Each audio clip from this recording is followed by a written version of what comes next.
Hello friends, तो कैसे हैं आप सब। जैसा कि मैंने आपको पहले भी वाले वीडियो में बताया था जब मेरी तबीयत खराब थी कि आपका पेपर लगभग 4 मार्च से शुरू हो रहा है और आपके बहुत सारे ऐसे टॉपिक हैं जो रह गए, उसे मुझे आपको कवर कराना है। तो उस टॉपिक में मैंने आपसे पूछा था कि जो आपको इम्पॉर्टेंट टॉपिक लगे वो आप मुझसे शेयर करिए, मैं आपको उस टॉपिक पर वीडियो बना दूँगी। ठीक, तो मुझे कुछ लोगों ने कमेंट किया था और कॉल भी किया था कि मैं पॉलिटिकल थ्योरी वाला जो पेपर है उसको पूरा कवर करा दूँ। ठीक है फ्रेंड्स, मैं पॉलिटिकल थ्योरी वाला जो पोर्शन है उसे पूरा कवर करा दूँगी आपको। तो मैं पॉलिटिकल थ्योरी पूरा कवर करा देती हूँ। उसके बाद भी अगर आपको किसी और सब्जेक्ट में प्रॉब्लम आ रही है, चाहे वो हिस्ट्री है चाहे वो सोशियोलॉजी है, तो आप मुझे कमेंट कर दीजिएगा, मैं वो भी बता दूँगी। फिलहाल मैं पूरा पॉलिटिकल थ्योरी वाला जो पेपर है पॉलिटिकल साइंस का, मैं वो कवर कर दूँगी। ठीक, तो सबसे पहले जो हमें आज टॉपिक पढ़ना है, पहले तो हम लोग पहले यूनिट में क्या डील कर लिए थे, पॉलिटिकल साइंस डील किए थे। पॉलिटिकल साइंस में हमने क्या डील किया था कि what is political science, nature, meaning. First unit complete हो गया था पॉलिटिकल साइंस के। दूसरा जो था स्टेट के ऊपर था, उसका नेचर, उसका एलिमेंट, उसके ये सारी चीज़ के थ्योरीज वगैरह, वो सारी चीज़ें हो गई। फिर तीसरा यूनिट जो है उसमें क्या है, क्लासिफिकेशन ऑफ कॉन्स्टिट्यूशन। ठीक है, वो है और एक और टॉपिक है, तो पहले ये कवर कर लें, तो नेक्स्ट वीडियो में वो टॉपिक कवर कर लेंगे। फिर उसके बाद हमारा एक और यूनिट है, इस यूनिट के बाद सोलिटी। उसके बाद आपका एक पेपर पूरी तरह से फिनिश हो जाता है, तो मैं आपको एक फिनिश करा दूँगी। उसके बाद आपको अगर सोशियोलॉजी में चाहे पॉलिटिकल पेपर 1 और मूवमेंट वाला जो पेपर उसमें तो आपको कोई दिक्कत नहीं होनी चाहिए। हिस्ट्री के एंशिएंट इंडिया में भी कोई दिक्कत नहीं होनी चाहिए, तो इन सब में तो दिक्कत नहीं होगी। हाँ, अगर आपको यूरोपियन हिस्ट्री में दिक्कत है, मे भी हो सकती है, तो आप मुझसे शेयर करिए कौन सा टॉपिक आपको हार्ड लग रहा है या सारा ही हार्ड लग रहा है, तो वो भी बताइए। मैं आपको शॉर्ट चीज़ें आपको फटाफट बता दूँ उसके अंदर की, और जो भी लग रहा है मुझे कमेंट कर दीजिएगा, बाकी हम लोग आगे पढ़ते हैं। ठीक है, तो अगर ये आपको मैंने 4 टाइम तक कवर करा दिया, अगर थ्योरी वाला पेपर, उसके बाद अगर टाइम बचता है तो मैं आपको रेनेसां जो हिस्ट्री वाला पोर्शन है यूरोपियन हिस्ट्री का, वो भी कवर करा दूँगी। क्योंकि सोशियोलॉजी तो हो जाएगा, बट ये पेपर हिस्ट्री वाला थोड़ा हार्ड रहता है, वो नहीं हो पाता है। सॉरी गाइज, इस वीडियो में थोड़ा सा आपको की आवाज़ आ रही है क्योंकि मेरे यहाँ पप्पी है और मैं वीडियो रात में बना रही हूँ। वो बहुत परेशान है, वो भौंक रहा है बहुत ज़्यादा, तो आपको प्रॉब्लम हो सकता है, इसके लिए सॉरी। बट मैं वीडियो में कंटिन्यू करती हूँ, फिर टाइम वेस्ट बहुत ज़्यादा हो जाएगा क्योंकि मेरी तबीयत खराब होने की वजह से मैं वीडियो नहीं बना पाई थी और मैं अपने डॉगी की वजह से रुक जाऊँगी तो बहुत ज़्यादा लेट हो जाएगा। तो मैं वीडियो बनाती हूँ, आप थोड़ा सा आवाज़ के लिए इग्नोर कर दीजिएगा। तो जैसे कि हमारा टॉपिक है क्लासिफिकेशन ऑफ कॉन्स्टिट्यूशन, तो हम इसमें क्लासिफिकेशन ऑफ कॉन्स्टिट्यूशन को पढ़ते हैं। तो क्लासिफिकेशन ऑफ कॉन्स्टिट्यूशन को पढ़ने से पहले हमें एटलीस्ट ये तो जाने कि कॉन्स्टिट्यूशन है क्या, कॉन्स्टिट्यूशन के बारे में, उसके फंक्शंस, उसकी नीड्स, फिर लास्ट में उसका टाइप्स और क्लासिफिकेशन पढ़ेंगे। तो सबसे पहले क्या पढ़ेंगे, हम उसका डेफिनेशन पढ़ेंगे, नेचर पढ़ेंगे, नीड और फंक्शन पढ़ेंगे, फिर उसका टाइप्स और क्लासिफिकेशन, क्योंकि हमें टाइप्स और क्लासिफिकेशन एक्सप्लेन करने को आएगा। अगर हमें मान अभी तो ऑनलाइन पेपर होगा आपका, तो इतना लंबा लिखने की जरूरत नहीं है, आपको सिर्फ टाइप्स ऑफ क्लासिफिकेशन में हो जाएगा। बट एक प्रॉपर लिखने का यही तरीका होता है कि पहले हम उसका डेफिनेशन लिखें, थोड़ा सा उसके बारे में बताएं, फिर उसकी मेन चीज़ पे हम आए। ठीक, तो देखिए सबसे पहले कॉन्स्टिट्यूशन होता क्या है। मैंने एक बहुत ही सी डेफिनेशन ली है और एक जो डेफिनेशन है वो थोड़ी लंबी है, थोड़ी लेंथी है। अगर 2 नंबर में आपको कुछ पूछ रहा है तो आप कोई भी एक ये बड़ा डेफिनेशन लिख दीजिएगा क्योंकि 2 नंबर में है। बाकी 1 वर्ड में कोई आंसर देना है तो ये वाला लाइन, ये पहला डेफिनेशन ठीक रहेगा। तो आगे डेफिनेशन डिस्कस करते हैं पहले हम आपसे। तो जो पहला डेफिनेशन है कॉन्स्टिट्यूशन का वो ये है कि द बेसिक लॉ और रूल ऑफ कंट्री और ऑर्गेनाइजेशन। जो एक बेसिक लॉ और रूल होता है किसी भी कंट्री का, किसी भी ऑर्गेनाइजेशन का, कि हमें ये करना है, ये नहीं करना है, ये चीज़ें ऐसे होंगी, ऐसी नहीं होंगी, जो भी बेसिक एकदम नीचे से जाके पूरा जो रूल रेगुलेशन होता है वो क्या है, हमारा कॉन्स्टिट्यूशन है, जिसमें हर पूरा रूल एंड रेगुलेशन दिया हुआ है हमारे कंट्री का। ठीक, अगर हम इसको बड़े में इसका डेफिनेशन देखें तो ये बोल सकते हैं the basic principle and law of a nation, state या सोशल ग्रुप। जो बेसिक प्रिंसिपल्स होते हैं, जो एकदम बेसिक सिद्धांत होते हैं, बस सिद्धांत जो होते हैं, जो हमारे लॉ होते हैं, जो कहाँ के, हमारे नेशन के, हमारे कंट्री के, हमारे स्टेट वो भी हमारे कंट्री, सोशल ग्रुप क्या, मतलब ये सभी एक किसको डिनोट कर रहा है, हमारे इंडिया एक पॉलिटिकल जो हमारा मतलब हमारा जो कंट्री है उसको डिनोट कर रहा है, चाहे नेशन को, चाहे स्टेट को, चाहे सोशल ग्रुप को, ठीक। That determines the power and duty, जो कि डिसाइड करती है हमारी पावर और हमारी ड्यूटी, हमारी शक्तियाँ क्या है, हमें कार्य क्या करने हैं, ऑफ द गवर्नमेंट, जो गवर्नमेंट है उनकी, एंड गारंटी सर्टेन राइट्स।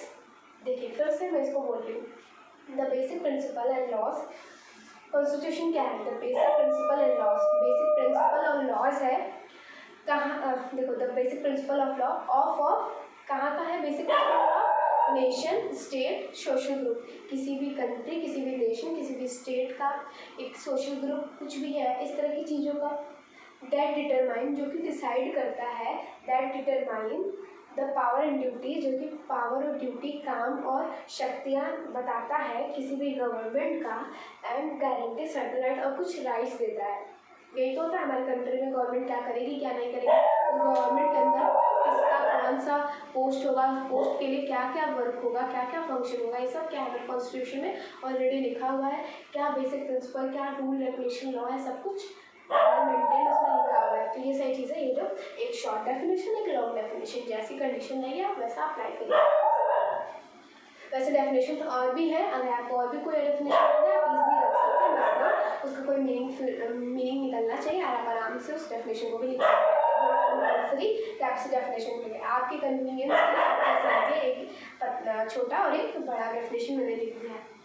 फिर अब हमें क्या लिखना है, इसके नीड, अच्छा नेचर इसके बाद लिख लेते हैं, इसके नीड और फंक्शन में जो ज़रूरत है वही, मतलब जो हमारा कॉन्स्टिट्यूशन उसकी क्या ज़रूरत है, तो जो ज़रूरत होता है वही फंक्शन होता है, मतलब जो कार्य करे, जो काम कर रहा है वही तो उसकी ज़रूरत है, ठीक है।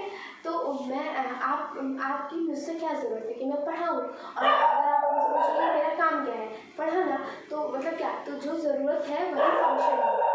इस बात को हमेशा आप याद रखिएगा, कहीं भी अगर फंक्शन और नीड पूछ रहा है तो दोनों चीज़ें सेम होती हैं, ठीक। तो अगर हम फंक्शन एंड नीड देखें, इसके बाद नेचर देखेंगे, फिर टाइप्स एंड क्लासिफिकेशन। तो नीड डेफिनेशन हो गया, अब नीड एंड फंक्शन देखते हैं। Inform us regarding organisation and power of the government, जो कॉन्स्टिट्यूशन होता है वो हमें इन्फॉर्म करता है किसके रिगार्डिंग इन्फॉर्म अस रिगार्डिंग किसी भी organisation and power of government की क्या शक्तियाँ हैं, क्या क्या ड्यूटीज़ है, क्या क्या अथॉरिटीज़ है, किसी भी ऑर्गेनाइजेशन की क्या क्या अथॉरिटी है, क्या क्या ड्यूटी है, क्या क्या रिस्पॉन्सिबिलिटी है, क्या अकाउंटेबिलिटी है, ये सारी चीज़ें कौन डिसाइड कर रहा है, कौन बताता है, कौन इन्फॉर्म करता है हमें, वो हमारा कॉन्स्टिट्यूशन, क्योंकि उसमें पहले ही सारी चीज़ें लिख दी गई हैं। फिर second point, it lays down the principle and rule governing the political process.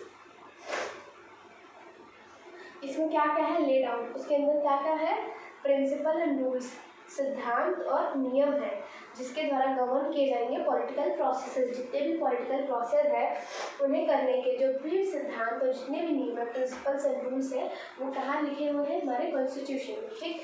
अब ये पहला पॉइंट हो गया, दूसरा पॉइंट हो गया, तीसरा पॉइंट जो है हमारा वो बोलता है, it tells us about the relation between people and there government. जो कॉन्स्टिट्यूशन है वो बताता है किस रिलेशन किसके बीच में, पीपल एंड गवर्नमेंट, पीपल और गवर्नमेंट के बीच में कैसा रिलेशन होगा, कौन किसके लिए क्या करेगा, किसको कितनी राइट, कितनी ड्यूटीज़, किसको क्या है, किसको कितना हक है, कहाँ है, किसको क्या करना है, उनके बीच में कैसा रिलेशन होगा, किस चीज़ के लिए कौन जवाबदेही होगा, कौन किसके लिए क्या करेगा, किसका क्या काम होगा, वो सब क्या है वो कॉन्स्टिट्यूशन में बताता है, ठीक। तीसरा, चौथा, it defines the right and duties of the people. It defines, ये हमें पीपल्स की जो भी राइट्स है, जो भी ड्यूटीज़ है, वो सारी चीज़ें बताता है, ठीक है। तो क्या हुआ, हमने डेफिनेशन देख लिया, हमने उसके फंक्शंस और उसकी नीड देख ली हमारे कॉन्स्टिट्यूशन की। अब हम क्या देखेंगे, उसका नेचर।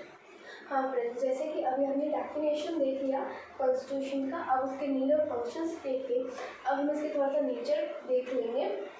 एंड उसके बाद हम देखेंगे इसका टाइप्स ऑफ क्लासिफिकेशन। इस टॉपिक में ऐसा कुछ भी नहीं है, जैसा कि हमने पहले दूसरा टॉपिक जो हमारे लिए बहुत ज़्यादा टफ था पॉलिटिकल साइंस और स्टेट, बट इसके बाद के सारे टॉपिक ईजी हैं, बस सॉवरेनिटी को छोड़ दिया जाए तो, संप्रभुता को छोड़ दें तो ये जो हमारी ये वाला यूनिट है बहुत ही आसान है, बस उसको थोड़ा सा कॉन्सेप्ट क्लियर करके बेसिकली हमें समझना है, बाकी सब कुछ बहुत ईजी है। ठीक, तो हमने डेफिनेशन देख लिया था, हमने फंक्शन और नीड देख लिया था, अब इसका नेचर देख लेते हैं। एक्सप्रेशन ऑफ आइडियोलॉजी, जो हमारा कॉन्स्टिट्यूशन है वो एक्सप्रेशन ऑफ आइडियोलॉजी, उस कॉन्स्टिट्यूशन से ही हमारी जो कंट्री है वो पूरा हम अपने कॉन्स्टिट्यूशन से, कोई भी अगर हमें कॉन्स्टिट्यूशन को पढ़ेगा तो हम अपनी कंट्री के टू जेड पूरा जो भी चीज़ें हैं वो समझ जाएगा, जान जाएगा। मतलब हमारे कंट्री का जो आइडियोलॉजी का जो हमारे कंट्री का थिंकिंग है, जो उसका पूरा का पूरा एक्सप्रेशन, उसका एक इमेज कहाँ उस देखने को मिलता है हमारे कॉन्स्टिट्यूशन में, क्योंकि जो भी उसमें रूल रेगुलेशन लॉ सिस्टम वही तो हम फॉलो करते हैं। तो अगर किसी ने हमारे कॉन्स्टिट्यूशन को देखा, हमारे कॉन्स्टिट्यूशन को पढ़ा, तो उसे हमारे कंट्री के जितनी भी आइडियोलॉजी, जो भी थिंकिंग हमारा, जो भी चीज़ें सब पता चल जाएगा। तो एक्सप्रेशन ऑफ आइडियोलॉजी, जो हमारा कॉन्स्टिट्यूशन है वो एक्सप्रेस करता है हमारी आइडियोलॉजी को। दूसरा पॉइंट जो है वो है हमारा एक्सप्रेशन ऑफ बेसिक लॉ। जितने भी हमारे बेसिक लॉ हैं, रूल है, रेगुलेशन है, वो सब का है कॉन्स्टिट्यूशन से ही हमें पता चलता है, कॉन्स्टिट्यूशन के थ्रू ही हम जान पाते हैं। ये जितने भी बेसिक रूल लॉ है हमारा, जो भी कुछ भी है, राइट्स है, ड्यूटीज है, कहाँ है हमारे कॉन्स्टिट्यूशन। ठीक, तो ऑर्गेनाइज फ्रेमवर्क, उसमें सब कुछ दिया हुआ है कि क्या चीज़ें कैसे करनी है, कौन सी चीज़ें किसके अंदर आएंगी, क्या चीज़ का क्या प्रोसेस होगा, ये चीज़ें इतनी ही होंगी, ये चीज़ें इतनी से इतने हो सकती है, इस चीज़ को अमेंड किया जा सकता है, इस चीज़ को अमेंड नहीं किया जा सकता है, तो किस चीज़ का कितना फ्रेमवर्क होगा, को चीज़ कितनी ऑर्गेनाइज होगी, किस चीज़ को कैसे करना है, ये सारी चीज़ें हमें कहाँ किसमें दी हुई है, कॉन्स्टिट्यूशन में। ठीक, अब चौथा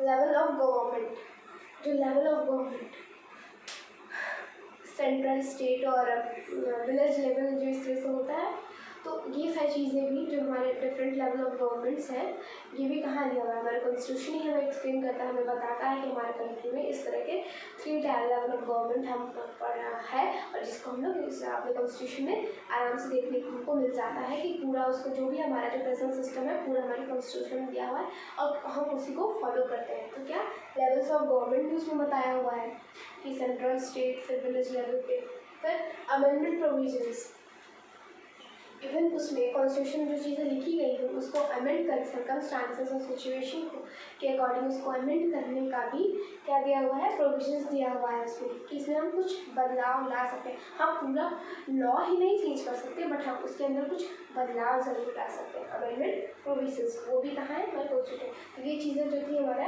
ये 5 पॉइंट जो था वो तो हमारे कॉन्स्टिट्यूशन के बारे में, कि कॉन्स्टिट्यूशन में क्या क्या चीज़ें हैं, हमारा उसका नेचर था। हमने डेफिनेशन देख लिया, नीड और फंक्शंस देख लिए, हमने नेचर देख लिया। अब हम टाइप्स ऑफ क्लासिफिकेशन देख लेते हैं कॉन्स्टिट्यूशन का। तो कॉन्स्टिट्यूशन रिजिड, पहला टाइप रिजिड है हमारा कॉन्स्टिट्यूशन, रिजिड और फ्लैक्सिबल भी है, दोनों चीज़ें साथ में देखिए थोड़ा तो हमें ज़्यादा अच्छे समझ में आए। रिजिड इन व्हाट सेंस, जो हमारा कॉन्स्टिट्यूशन है उसमें कुछ रूल्स एंड लॉज ऐसे हैं जिसको हम कुछ भी कर लें हम चेंज नहीं कर सकते हैं, कोई भी प्रोसेस लगा के हम उसको बिल्कुल भी नहीं चेंज कर सकते हैं। उसको चेंज करने के लिए अगर हम बहुत ज़्यादा वो सर्कमस्टांसेस के अकॉर्डिंग उसको नीड है कि वो चीज़ चेंज ही होनी चाहिए, अब उसके बिना अगर वो चेंज नहीं हुआ तो चीज़ें बेकार हो जाएंगी, तो उसको चेंज करने के लिए भी बहुत लंबा प्रोसेस है। पहले वो जो एक बिल आएगा जिसमें वो चीज़ें लिखी होंगी, पहले वो लोकसभा, राज्यसभा, राज्यसभा में पास हुआ मेजोरिटी में, फिर लोकसभा में पास होगा विथ मेजोरिटी, फिर प्राइम मिनिस्टर साइन करेंगे, प्रेसिडेंट साइन करेंगे, लोग एग्री करेंगे, फिर वो आएगा सुप्रीम कोर्ट फिर से पास करेगा। तो बहुत ही लंबा प्रोसेस होता है और बहुत ही रिजल्ट होता है और बहुत टाइम लग जाता है इस चीज़ों को करने में, क्योंकि ये क्या शो करता है हमारे कॉन्स्टिट्यूशन के अंदर जो चीज़ें लिखेंगे काफ़ी बहुत रिजिड है, उसको चेंज करना बहुत ही हार्ड है। और दूसरा पॉइंट है फ्लैक्सीबल, दूसरी साइड वो फ्लैक्सीबल भी है, कुछ रूल्स लॉज और कुछ चीज़ें ऐसी भी हैं हमारे कॉन्स्टिट्यूशन में जिसको जो रूलिंग गवर्नमेंट है वो आराम से अपने अकॉर्डिंग उस रूल और लॉ को चेंज कर सकती है। ईजिली, वो उसके लिए कोई भी प्रोसेस नहीं है, कोई भी स्पेशल प्रोविज़न नहीं है, कोई भी मेजोरिटी की ज़रूरत नहीं है, कोई भी पास करने की ज़रूरत नहीं है। वो आराम से, अगर रूलिंग गवर्नमेंट है वो आराम से अपने अकॉर्डिंग चीज़ों को चेंज कर सकती है। तो हमें 2 चीज़ें देखने को मिली, रिजिड एंड फ्लेक्सिबल। एक तरफ तो इतना रिजिड है कि इसको चेंज करने के लिए कितना लंबा प्रोसेस लग रहा है, दूसरी तरफ वो उतना ही फ्लेक्सिबल है कि जो रूलिंग गवर्नमेंट है वो आराम से, रूलिंग गवर्नमेंट है वो आराम से इसको चेंज कर सकती है, उसमें कोई प्रॉब्लम नहीं। उसके बाद में जो होता है, अब हम तीसरा देखते हैं, written and unwritten. Written and unwritten. तो रिटन जैसे कि हमारे कॉन्स्टिट्यूशन में जितनी भी चीज़ें हैं, जैसे हमारा आर्टिकल, शेड्यूल, पार्ट्स, जितनी भी चीज़ें, एक rule, regulation, fundamental rights, fundamental duties, directive principles, amendment rule provisions, बहुत सारे लॉ जितने भी हैं, ये सारी चीज़ें क्या रिटन है। तो कॉन्स्टिट्यूशन के टाइप्स की बात करें तो वो रिटन है, लेकिन बहुत, जैसे कि एग्जांपल इंडिया, रिटन कॉन्स्टिट्यूशन का, but many places unwritten constitutions भी हैं। इफ़ यू थिंक कि अनरिटन कॉन्स्टिट्यूशन, इट मीन्स कि पूरी तरह से जो भी रूल एंड रेगुलेशंस हैं वो कहीं लिखे ही नहीं गए, ऐसा कुछ नहीं है, ऐसा कहीं भी नहीं है। हाँ, अनरिटन कॉन्स्टिट्यूशन बोलने का मतलब जैसे ये नहीं है कि जो भी रूल एंड रेगुलेशन है वो किसी कंट्री के लिखे ही नहीं गए हैं, सब कुछ ऐसे ही सबको बताया गया है, सबके दिमाग में है, सब उसको फॉलो करते हैं। ऐसा कुछ नहीं है, ऐसा इम्पॉसिबल सी चीज़ है कि कोई कैसे, मतलब जनरेशन टू जनरेशन कितना कोई रूल रेगुलेशन कितना कोई याद कर पाएगा। लेकिन हाँ, ऐसा कह सकते हैं कि कुछ चीज़ें तो बेसिक चीज़ें हैं जिसके बेसिस पर कंट्री चलती है, यूके वगैरह, वहाँ के में क्या है कि वो सारी चीज़ें उनकी लिखी हुई है, बट जो है जो नॉर्मल जो रूल एंड रेगुलेशन है वो उनका अनरिटन है, लेकिन जो उनका बेसिक चीज़ें हैं जिसके पर उनकी कंट्री रन करती है वो रिटन है। तो हम ये नहीं कह सकते कि जो अनरिटन कॉन्स्टिट्यूशन जहाँ होता है वो पूरी तरीके से उनका कुछ भी लिखा नहीं होता और इस तरीके का नहीं। हाँ, लेकिन जो बेसिक चीज़ें हैं वो लिखी नहीं है वहाँ पे, और बाकी क्या होगा कि हाँ, जो नॉर्मल चीज़ें हैं वो अनरिटन रहती हैं। तो हम मतलब अनरिटन का ये मतलब मत समझ लीजिएगा कि ऐसी कंट्री जहाँ पे कुछ भी जो रूल एंड रेगुलेशन है उनको लिखा नहीं गया है, वो बस ऐसे ही है कि हमें ये फॉलो करना है और सब उसको मान रहे हैं और वही चल रहा है, कहीं लिखा हुआ ऐसा नहीं है कि ये ऐसा नहीं है। तो ऐसा चीज़ नहीं है, जो बेसिक है वो लिखा होता है, बाकी नॉर्मल चीज़ें सबके वो में रहती हैं कि हाँ हमको ये फॉलो करना है, हमको वो फॉलो करना है। ठीक, तो रिटन वो जैसे कि हमारे यहाँ सब कुछ लिखा हुआ है, हमारे उसमें कुछ भी ऐसा नहीं जो अनरिटन है। तो कुछ जैसे हमारे इंडिया है, रिटन कॉन्स्टिट्यूशन का एग्जाम्पल अनरिटन, जैसे कि यूके है, अदर कंट्रीज़ है, तो उसमें क्या है अनरिटन कॉन्स्टिट्यूशन है। कुछ अनरिटन का मतलब आपको बताया ना, इसलिए मत समझिएगा कि कुछ उससे लिखा नहीं हुआ, ऐसा इम्पॉसिबल वाली चीज़ है एकदम, आपको उससे सोच लीजिए नहीं हो पाएगा। तो जो चीज़ मैंने बताया था कि कुछ बेसिक चीज़ें लिखी हुई है, बाकी अंडरस्टूड है चीज़ें वहाँ पर। फिर फेडरल एंड यूनिटरी। अब फेडरल और यूनिटरी में देखा जाए तो फेडरल और यूनिटरी में क्या होगा, फेडरल में क्या होता है सॉरी, फेडरल में जो होता है ना कि जो चीज़ें होती हैं, जो हमारे जैसे लेवल्स ऑफ गवर्नमेंट, जैसे सेंट्रल लेवल, स्टेट लेवल, तो जो पावर होगी ना फेडरल में बटी होगी दोनों में। हाँ, सेंट्रल सुप्रीम है, बट स्टेट के पास भी पावर होगी, वो अपने चीज़ें खुद से कर सकता है, बट हाँ कोई प्रॉब्लम आई उसके ऊपर तो हाँ सुप्रीम अथॉरिटी जो हमारा सेंट्रल है वो उसके साथ मिलकर वर्क करेगा। लेकिन ऐसा नहीं है कि सारे पावर सेंट्रल बहुत स्ट्रांग रहे, स्टेट वीक है, ऐसा नहीं। जितने सेंट्रल के पास भी अपने खुद के पावर है, स्टेट के पास भी अपने खुद के पावर है, वो चाहे तो अपनी चीज़ें करे खुद से, अगर उसको हेल्प चाहिए तो सेंट्रल कर देगा। ऐसा चीज़ है जो फेडरल है, मतलब पावर डिसेंट्रलाइज है, एक जगह स्ट्रांगली सेंटर करके नहीं रखा गया पावर का, सेंट्रलाइजेशन नहीं, पावर डिस्ट्रीब्यूट है डिफरेंट लेवल्स में। ठीक, तो उसको क्या कहते हैं, फेडरल कॉन्स्टिट्यूशन। ऐसा कॉन्स्टिट्यूशन जिसमें ये बताया गया हो कि जो पावर्स है वो डिस्ट्रीब्यूटेड है, एक जगह कंसंट्रेट करके नहीं लिखा गया उस कॉन्स्टिट्यूशन को, पावर को एक जगह सेंट्रलाइज करके नहीं लिखा गया है, ऐसा कॉन्स्टिट्यूशन। इसमें जैसे हमारे इंडिया का कॉन्स्टिट्यूशन क्या है, उसमें पावर डिवाइडेड है, चाहे स्टेट है, चाहे सेंट्रल है, चाहे स्टेट है, चाहे विलेज लेवल पे, चाहे डिस्ट्रिक्ट लेवल पे, सारे पावर जो है डिसेंट्रलाइज किए गए हैं। तो वो हो गया हमारा फेडरल कॉन्स्टिट्यूशन।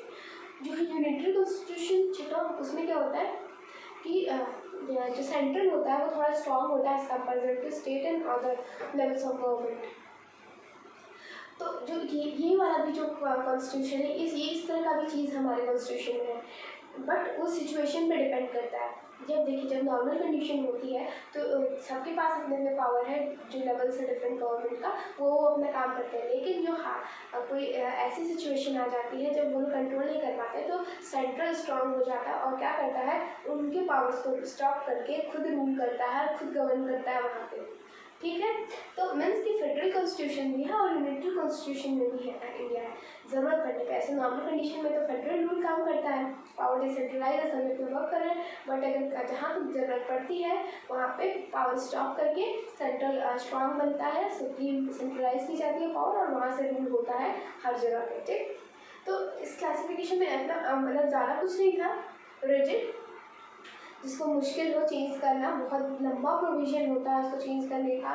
फ्लेक्सिबल जिसको आराम से रूलिंग गवर्नमेंट पार्टी चेंज कर सकती है। रिटन जिसमें सब कुछ लिखा हुआ हो, सब कुछ जितने भी बेसिक रूल और सब कुछ लिखा हुआ है जैसे हमारा कॉन्स्टिट्यूशन। अनरिटन जैसे कि बाहर यूके वगैरह कॉन्स्टिट्यूशन है जो कि अनरिटन है, बेसिक चीज़ें लिखी तो हुई है बट बाकी सारी चीज़ें और फेडरल और मल्टी फेडरल में जिसमें जिन लेवल्स ऑफ गवर्नमेंट है उसमें पावर सेंट्रलाइज नहीं होता है सिर्फ सेंटर में, वो स्टेट में मतलब हर डिस्ट्रिक्ट लेवल हर लेवल पे डिवाइडेड होता है, पावर का सेंट्रलाइजेशन नहीं होता।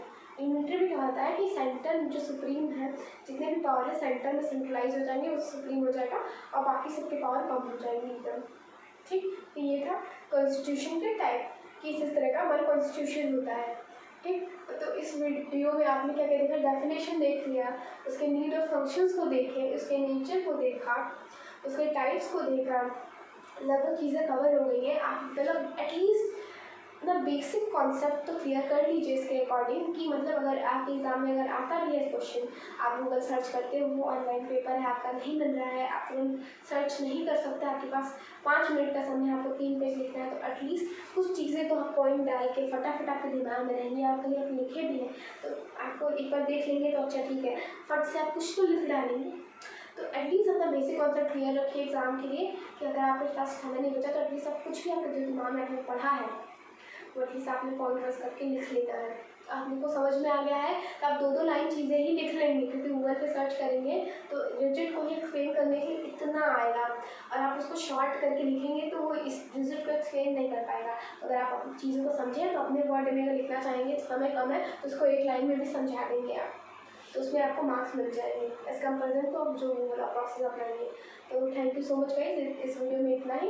नेक्स्ट वीडियो में आपका इस यूनिट का एक और टॉपिक कवर करा दूँगी, फिर जल्द से जल्द आपका पॉलिटिकल थ्योरी फिनिश करके फिर मैं देखती हूँ आपका इसके बाद का इंपॉर्टेंट है वो भी आपको फिर डील करा देती हूँ। Thank you so much guys.